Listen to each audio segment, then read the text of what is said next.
Hello students, today we are going to discuss about the transcription. In the previous video I told about the definition of transcription and also I explained the structure of transcriptional unit. Now let us move to the next topic. So at the beginning we will discuss about the prokaryotic transcription. According to the definition, transcription is nothing but the process of copying of genetic information of one parental DNA strand to RNA, or the process of synthesis of any type of RNA according to the information present on DNA is known as transcription. Now let us see the mechanism of transcription in prokaryotic cell. See, the definition says that prokaryotic transcription, it means that there are some differences in the mechanism of transcription in prokaryotes and eukaryotes. Let me explain the prokaryotic transcription at the beginning. Just remember, in prokaryotes, even in eukaryotes, the enzyme responsible for the transcription is commonly known as DNA-dependent RNA polymerase enzyme. In case of prokaryotes, single type of RNA polymerase enzyme is involved in the synthesis of all types of RNA. All types in the sense tRNA, mRNA as well as rRNA. So all these types of RNA are produced by the same type of DNA dependent RNA polymerase enzyme. Now let me explain the mechanism involved in the prokaryotic transcription.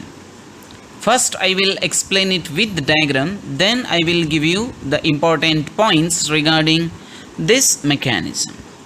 See here, this is the double-stranded DNA molecule.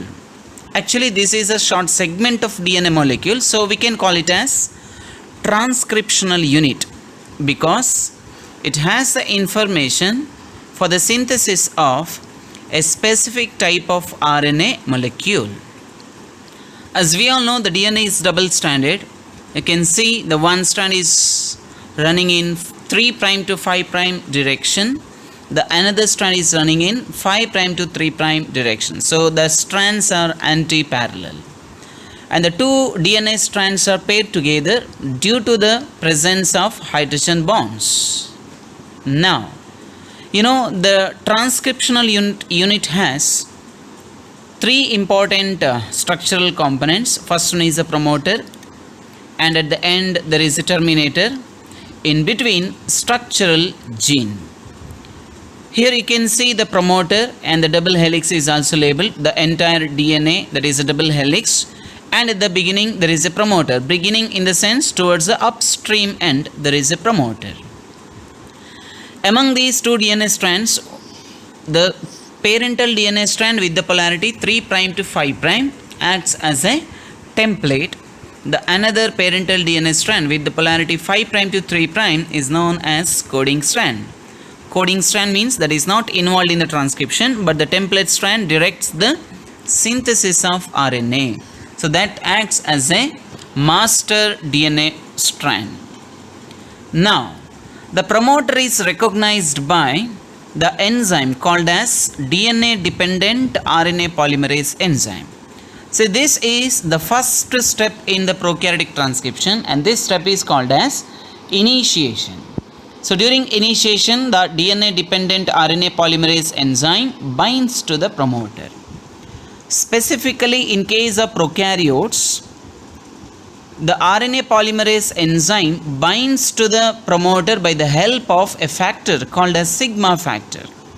So sigma factor is the component of the RNA polymerase enzyme, and the sigma factor helps to recognize the promoter so that the RNA polymerase enzyme binds to the promoter.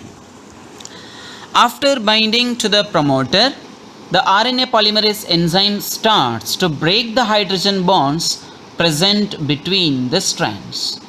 It is just like the functioning of helicase enzyme during the DNA replication that breaks the hydrogen bonds and separate the strands. Here, that function is carried out by the RNA polymerase enzyme. Here you can see the movement of RNA polymerase enzyme. As the RNA polymerase enzyme moves through the DNA molecule, it will break the hydrogen bonds, and that leads to the formation of a bubble-like structure. That means the region where there is no presence of base pairing or where there is a breakdown of hydrogen bonds, that leads to the formation of a bubble-like structure. So that is called as transcriptional bubble. So the length of that transcriptional bubble is for about 17 base pairs.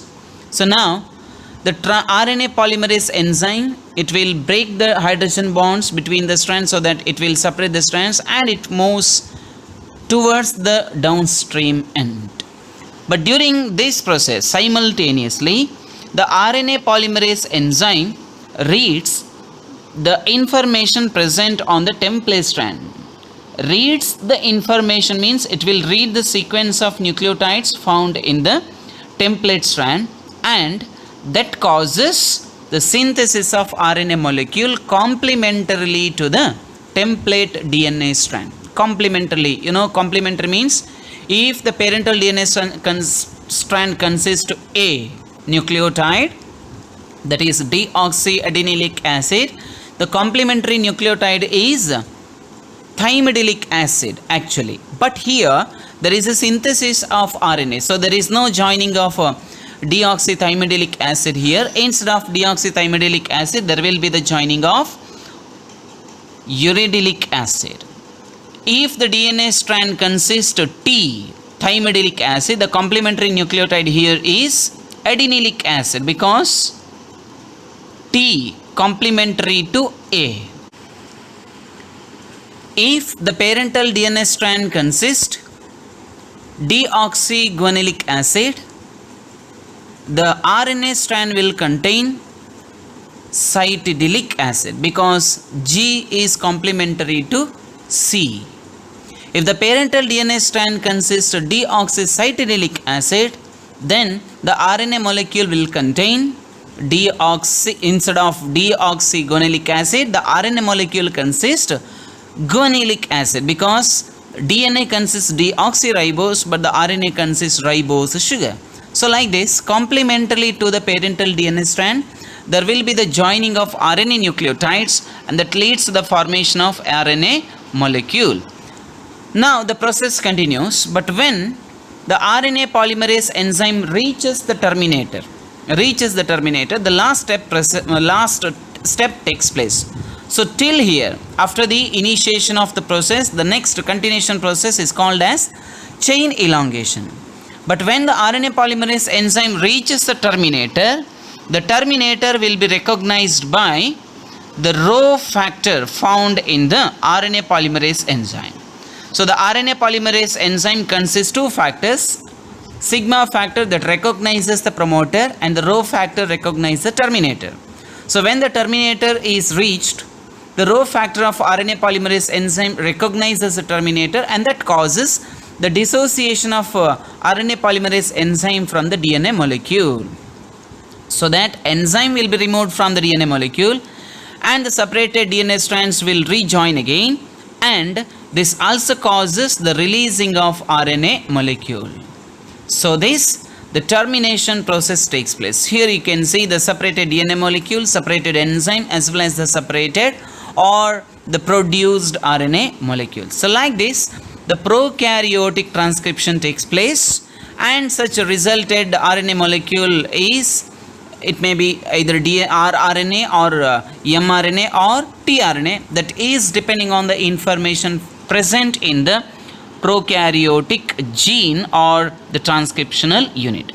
So this is regarding the prokaryotic transcription. Let me give the important points regarding this particular topic. See here the diagrammatic representation of prokaryotic transcription, and three steps are easily visible here, mentioned here: initiation, elongation, as well as the termination. So you need to draw this diagram first, and then you should write the points. The process of copying of genetic information from one strand of DNA into RNA is termed as transcription. the prokaryotic transcription takes place in the cytoplasm. Since there is no nucleus, since there is a presence of DNA in the cytoplasm of prokaryotic cell, the transcription should occur in the cytoplasm itself. In prokaryotes, single type of RNA polymerase enzyme is involved in the synthesis of all types of RNA. And let us see the steps in all. The first one is the initiation, during which the RNA polymerase enzyme recognizes and binds to the promoter by the help of sigma factor. RNA polymerase enzyme breaks the hydrogen bonds present between the strands and separates them. So here the RNA polymerase enzyme breaks the hydrogen bonds present between the strands and causes the separation of the parental strands. And now the elongation, during which the RNA polymerase enzyme joins or links the RNA nucleotides complementary to the template strand or antisense strand. And now it is followed by, it uses the nucleoside triphosphates, nothing but nucleotides, triphosphates as the substrate. During the transcription, only one parental DNA strand, that is called as template strand or antisense strand, is involved in the synthesis of RNA molecules. The next last step in the prokaryotic transcription, that is termination. So during which the rho factor of RNA polymerase enzyme helps the enzyme to recognize the terminator.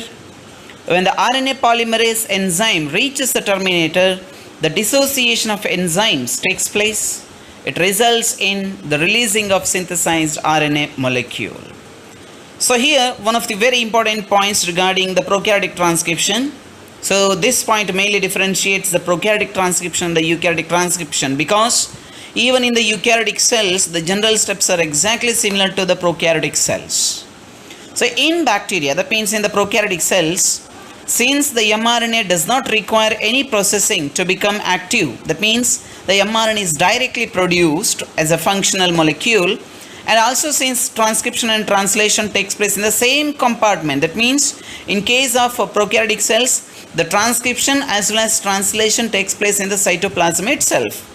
So there is no separation of cytosol and nucleus in the bacteria, and many times the translation can begin much before the mRNA is fully transcribed. That means in case of prokaryotic cells, as the transcription continues, before the termination of transcription itself, the translation can begin. So that's why here there is a occurrence of both the transcription as well as translation simultaneously. So consequently the transcription and translation can be coupled in bacteria. So this is called as coupling reaction. So both the transcription as well as translation takes place simultaneously in prokaryotic cells.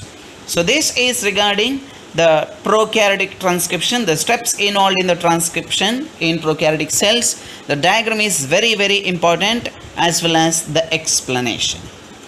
So by this I will stop this chapter here. The remaining topics will be covered in the next video. Thank you.